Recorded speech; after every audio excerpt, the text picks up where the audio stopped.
आधुनिक विज्ञान और आधुनिक चिकित्सा में एक रुझान है कि वे मन, चेतना और दिमाग को इस तरह पहचानते हैं कि मन को दिमाग की गतिविधि माना जाता है, चेतना को मन की गतिविधि माना जाता है और उनका रासायनिक उपचार करके उन्हें रासायनिक रूप से बदला जाता है। और ये भी कि खुशहाली दिमाग की अच्छी केमिस्ट्री है, ऊंची चेतना भी दिमाग की अच्छी केमिस्ट्री है, दुख दिमाग की बुरी केमिस्ट्री है। इसके लिए कोई जिम्मेदार नहीं है, लेकिन इसे बेहतर बनाने के लिए हमें इसकी केमिस्ट्री को बदलना होगा।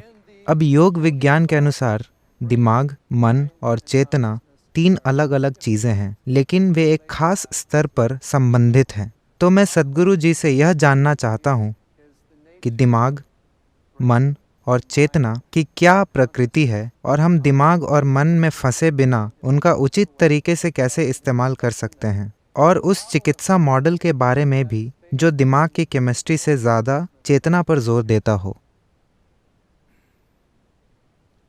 योग विज्ञान में दिमाग जैसा कुछ नहीं होता। दिमाग सिर्फ शरीर है।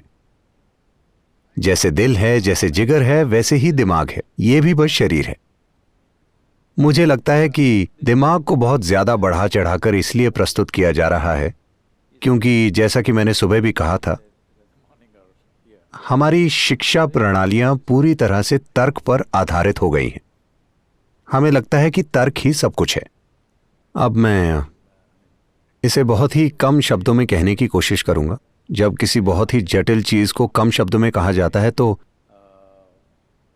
उसमें कुछ कमियां रह जाती हैं। अगर आपको कमी नजर आए तो मुझे बताना, वरना ठीक है। तो योग विज्ञान के अनुसार मन के 16 हिस्से हैं और ये 16 हिस्से 4 श्रेणियों में आते हैं। पहली है बुद्धि। बुद्धि मतलब तर्क। मैं आपसे पूछता हूं, आपको बुद्धि तेज चाहिए या मंद? आप सब चुनिए, मैं आपको आशीर्वाद देने वाला हूं। आपको तेज चाहिए। तो बुद्धि एक चाकू की तरह है। चाकू का इस्तेमाल चीजों के 2 टुकड़े करने के लिए होता है। यही बुद्धि की प्रकृति है। आप जो भी देंगे वो उसके 2 टुकड़े करेगी। पूरा आधुनिक विज्ञान मनुष्य की बुद्धि से पैदा हुआ है, इसीलिए सारा काम चीर-फाड़ से होता है। अगर आप एक वैज्ञानिक को फूल देंगे तो वो इसके टुकड़े करके देखेंगे। अगर आप इसके टुकड़े करके देखेंगे तो आपको फूल के बारे में कई जानकारियां जरूर मिल जाएंगी, पर आपको उसके बाद फूल नहीं मिलेगा।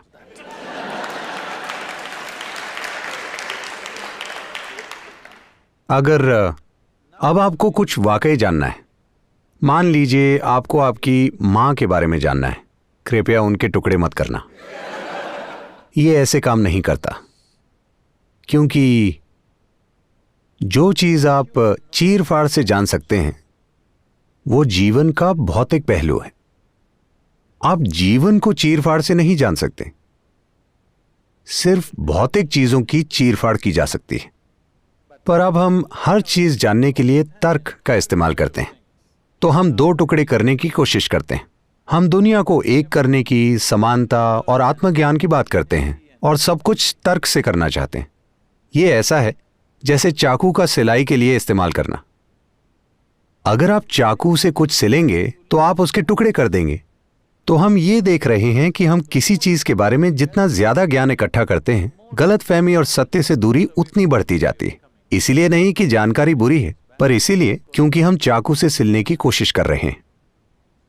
तो तर्क एक चाकू की तरह है। इसे तेज होना चाहिए। यह जीवित रहने का औजार है। अगर आप में चीजों में फर्क करने का तर्क नहीं होता तो आप इस धरती पर जिंदा नहीं रह पाते। यह बहुत ही जरूरी है। लेकिन यह सिर्फ आपको जिंदा रख सकता है, पर यह तब तक काम नहीं कर सकता जब तक कुछ मात्रा में याददाश्त ना हो। अगर आपकी सारी याददाश्त मिटा दी जाए तो इससे फर्क नहीं पड़ता कि आपका भौतिक स्तर कितना है। अगर आपकी सारी याददाश्त चली जाए तो आप अचानक मूर्ख लगने लगेंगे। आप शायद तब भी बुद्धिमान हो, पर आप मूर्ख लगने लगेंगे। भारत में यह हमेशा होता है। लोग ग्रामीण और शहरी बच्चों को साथ बिठाकर उनका टेस्ट लेते हैं, सिर्फ इसलिए कि शहरी बच्चे के पास ज्यादा जानकारी है तो वो स्मार्ट लगता है। गांव का बच्चा मूर्ख लगता है, लेकिन आप उन्हें वास्तविक स्थिति में रखें तो आप देखेंगे कि वो ज्यादा स्मार्ट निकलेंगे, क्योंकि उनकी बुद्धि पूरी तरह से सक्रिय है। तो तर्क तभी समझदार लगता है जब आप उसे बहुत सी जानकारी का सहारा देते हैं। इसीलिए इंफॉर्मेशन टेक्नोलॉजी का इतना महत्व है और हर कोई जानकारी को लेकर पागल हो रहा है। वो केवल वक्त बर्बाद करने के लिए फोन में नहीं देखते रहते। उसकी वजह है कि सिर्फ उन्हीं छोटी छोटी जानकारियों के सहारे ही वो अपने समाज में दोस्तों के बीच स्मार्ट नजर आते हैं। सिर्फ जानकारी होने पर ही वो स्मार्ट नजर आते हैं, उसके बिना वो कुछ स्मार्ट नहीं कर सकते। मैं आपको एक उदाहरण देता हूं। हमारे यहाँ 2 तरह के स्कूल हैं। एक स्कूल आधुनिक है और वहां 30% बच्चे अमेरिका से भारत पढ़ने आते हैं, और दूसरा स्कूल पूरी तरह से पारंपरिक है। वहां हम उनको योग, शास्त्रीय नृत्य, शास्त्रीय संगीत, कलरीपायट्टू, जिससे सभी मार्शल आर्ट्स पैदा हुए हैं, संस्कृत और अंग्रेजी भाषाएं सिखाते हैं। उनको किसी तरह का शैक्षिक ज्ञान नहीं दिया जाता। ये कुछ साल पहले की बात है। सारे छोटे बच्चे हाथ धोने के लिए भागे। नल इतनी ऊंचाई पर है, 6 से 7 साल के बच्चे वहां तक पहुंच नहीं पाते। तो आधुनिक स्कूल के सारे बच्चे वहां जाकर बहुत सभ्यता से खड़े होकर इंतजार कर रहे थे कि कोई शिक्षक या कोई और आकर बेंच रखे जिस पर चढ़कर वो हाथ धोएंगे। और ये दूसरे बच्चे दौड़े, बड़े बच्चे नीचे झुके, छोटे बच्चे उन पर चढ़े और हाथ धोकर भाग गए।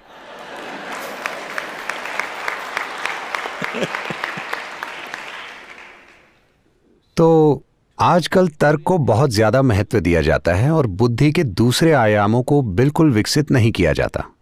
तो मन के अगले आयाम को अहंकार कहते हैं, जिसे हमने पूरी तरह से नजरअंदाज कर दिया है। कई लोग अहंकार को ईगो समझते हैं, लेकिन ऐसा नहीं है। अहंकार मतलब पहचान। आपकी पहचान किस आधार पर बनी है? क्योंकि तर्क मुख्य रूप से उस पहचान की रक्षा करने का साधन है जो आपने अपने लिए बनाई है। अगर मैं कहता हूं कि मैं भारतीय हूं, तो अचानक मेरा तर्क मुझ में वैसे विचार पैदा करेगा। मुझ में इसके लिए जीने और मरने की इच्छा होगी। अगर आप बस एक कपड़े का टुकड़ा लोगों को दिखाएं, मेरा मतलब झंडा, तो लोगों की आंखों में आंसू आ जाएंगे। यह सिर्फ एक पहचान है। अगर वो कहीं और रह रहे होते और आप वहां का झंडा दिखाते, तब भी यही होता। भारत और पाकिस्तान में यह आसानी से नजर आता है, क्योंकि ये एक ही देश था, पर अचानक किसी ने रेखा खींच दी और सारी भावनाएं जैसे काम करती हैं वो अद्भुत है, सिर्फ इसलिए क्योंकि आपने इसके या उसके आधार पर अपनी पहचान बनाई है। तो तर्क एक साधन है जो आपकी पहचान की रक्षा करता है। पहचान वो साधन है जिसकी वजह से तर्क एक निश्चित तरीके से काम करता है। निश्चित तरीका मतलब, मान लीजिए आप सिर्फ इस एक व्यक्ति यानी मैं के रूप में अपनी पहचान बनाते हैं, तो आपकी बुद्धि हर वक्त सिर्फ आपका बचाव करने का प्रयास करेगी, हर वक्त बस यही करेगी। अब अगर मैं ये कहूं कि मेरा परिवार मेरी पहचान है, तो आपकी बुद्धि उसका बचाव करने की पूरी कोशिश करेगी। ये समुदाय, जाति, धर्म, देश कुछ भी हो सकता है। हमने जाति, धर्म और देश के नाम पर कितने ऐसे कार्य किए हैं जो बिल्कुल मूर्खतापूर्ण और अमानवीय हैं, लेकिन हम उन्हें बड़े गर्व के साथ करते हैं क्योंकि हमने अपनी पहचान उनके आधार पर बनाई है। यही पहचान की प्रकृति है। अगर उसी समानता को आगे बढ़ाना हो, तो अगर बुद्धि चाकू है, तो जो हाथ उसे पकड़ता है वो पहचान है। आप मुझे बताइए, चाकू के काम करने के लिए यह जरूरी है कि चाकू तेज हो, लेकिन चाकू से विनाश होगा या विकास, ये उस हाथ पर निर्भर करता है जिसने उसे पकड़ा है ना? लेकिन आजकल हमारे समाज में, हमारी दुनिया में हाथ के विकास के लिए कुछ भी नहीं किया जा रहा। हम अपनी छोटी से छोटी पहचानें बनाते जा रहे हैं। इससे हर हाल में अशांति ही होगी, मनुष्य के भीतर भी और बाहर की दुनिया में भी। कोई और रास्ता नहीं है। प्राचीन काल से ही पूर्वी संस्कृतियों में हमेशा ब्रह्मांडीय पहचान की शिक्षा दी जाती है। अहम ब्रह्मास्मि। 12 साल की उम्र में आपको यह पता होना चाहिए, अहम ब्रह्मास्मि, इसका अर्थ है मैं ब्रह्मांड हूं। असीम के आधार पर पहचान बनने से पहले शिक्षा बिल्कुल नहीं दी जानी चाहिए। सिर्फ पहचान स्थापित होने के बाद ही शिक्षा होनी चाहिए, क्योंकि सही तरह की पहचान के बिना शिक्षा विनाशकारी हो जाती है। क्योंकि आपके पास एक सीमित पहचान है। हम चाहे जो कुछ भी कहें, लेकिन मूल रूप से सारे अपराध, सारे बुरे और भयंकर काम जो हम करते हैं, वो सीमित पहचान की वजह से ही हैं, है ना? ये मेरा तरीका है, वो आपका तरीका है, ये मेरा देश है, वो आपका देश है, ये मेरा धर्म है, वो आपका, ऐसा ही होता है। पहचान का विकास किए बिना ही हम चाकू को तेज बना रहे हैं। हमारा हाथ अस्थिर है, पर हम चाकू को तेज बना रहे हैं और याददाश्त से उसे शक्तिशाली बना रहे हैं। तो मन के अगले आयाम को मनस कहते हैं। ये याददाश्त का संग्रह है। यहां याददाश्त के 8 आयाम हैं। इसमें पंच तत्वों की याददाश्त, परमाणु के स्तर पर याददाश्त, विकास संबंधी याददाश्त, कर्मों की याददाश्त, सचेतन की याददाश्त, अचेतन की याददाश्त, स्पष्ट याददाश्त, अस्पष्ट याददाश्त, ऐसी ही याददाश्त की कई सारी अवस्थाएं हैं। जैसे हमने पहले ही चर्चा की थी, इस शरीर में हर उस चीज की याददाश्त है जो इस ग्रह पर हुई है। अगर हम पर्याप्त ध्यान दें तो हम सिर्फ इसे देखकर ही जान सकते हैं कि जीवन का विकास कैसे हुआ है। सिर्फ 150 साल पहले चार्ल्स डार्विन ने इस ग्रह के जीवन का अध्ययन किया और जीवन के विकास के बारे में बताया था। But over 15,000 years ago, Adi Yogi spoke about how life evolved. लेकिन आदि योगी ने 15,000 साल पहले ही इसके बारे में बात की थी। उन्होंने पहले ही कहा था, लगभग हर भारतीय ये जानता है लेकिन सचेत नहीं है, 10 अवतार हैं। आप ये सब काफी पढ़ रहे होंगे। पहला अवतार मछली या पानी के जीव, फिर जल स्थल चर जीव, फिर स्तनधारी जीव, फिर आधा मनुष्य आधा जानवर, फिर बौना मानव, फिर पूर्ण विकसित लेकिन क्रोधी मानव, फिर शांतिपूर्ण मानव, फिर प्रेममय मानव, उसके बाद ध्यानमय मानव और आखिर में दिव्यदर्शी मानव होने की मान्यता है। ये किसी एक आदमी की कहानी नहीं है, ये इस ग्रह के जीवन के विकास की कहानी है। तो 15,000 साल पहले किसी ने ये माइक्रोस्कोप से देखकर नहीं बल्कि अपने भीतर देखकर बताया था, क्योंकि विकास की पूरी कहानी यहां लिखी है।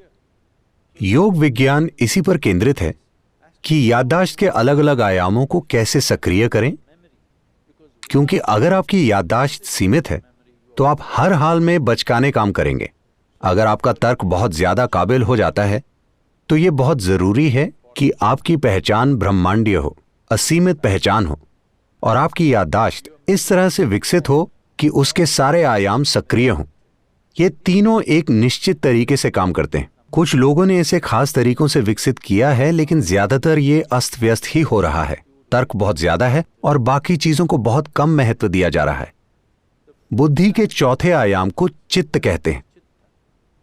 ये बुद्धि का वो आयाम है जो याददाश्त से प्रभावित नहीं होता। हमें समझना चाहिए कि हम अभी जैसे हैं वो सिर्फ हमारी याददाश्त की वजह से, चाहे वो हमारी त्वचा का रंग हो या हमारी पहचान किस रूप में है, हम पुरुष हैं या स्त्री, सब कुछ याददाश्त तय करती है। हमारे अंदर जो याददाश्त मौजूद है वही सारे पहलू तय करती है। मैं एक मनुष्य हूं या कोई और प्राणी, ये भी याददाश्त तय करती है। याददाश्त एक अद्भुत संभावना है, लेकिन वो एक रुकावट और एक सीमा भी है। जिसे अब मैं और आप कहते हैं, उनके बीच की सीमा भी सिर्फ याददाश्त ही है। जो मुझे अपने सिस्टम में याद है और जो आपको अपने सिस्टम में याद है, वही सीमा है। तो याददाश्त एक सीमा भी है और जितने भी रूप हुए हैं उनका आधार भी।